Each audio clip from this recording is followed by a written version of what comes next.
What he was really trying to show Muslims is that it is possible to defend Islam.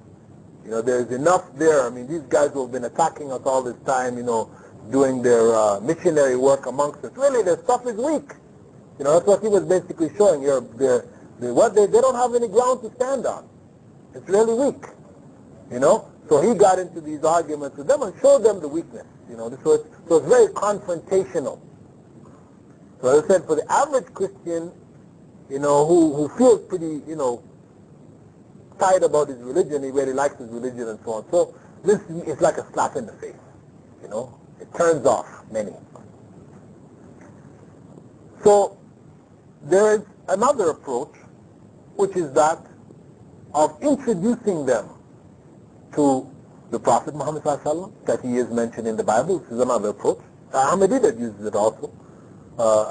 Jamal Badawi, he tends to concentrate in this area, showing them within the scriptures that Muhammad ﷺ, he is mentioned there. Jesus did speak of him. Moses did speak of him, so on and so. So, you know, it is something worth looking into. You know, there isn't that much difference between the teachings of Islam and the basic teachings of Christianity. Very similar. Let's look at them. Similar. I mean, does it mean that this one was copied? Because this is what they're told. You know, Muhammad, he just made up this religion, really, you know. No. Jesus, because what he taught was similar to Moses, did it mean he made it up? You know, would you accept that? I mean, some of the Jews are saying, no, Jesus is fake. He just made this thing up. No, you don't accept that. You believe he received revelation. You know?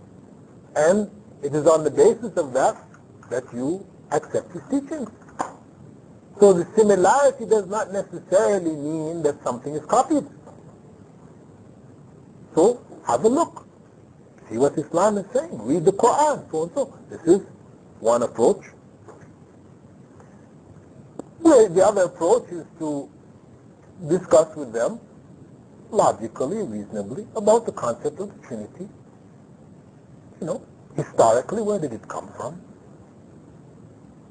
How it evolved, so you can bring a historical analysis for them, and they can see some basic information found in any encyclopedia, etc., that these ideas were made up by human beings.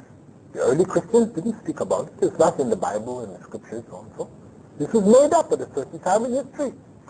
So if it is made up, then can we really be that certain about it? Especially considering that it goes against reason.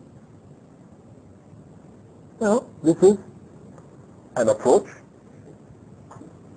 And also, one approach which I favor, you know, this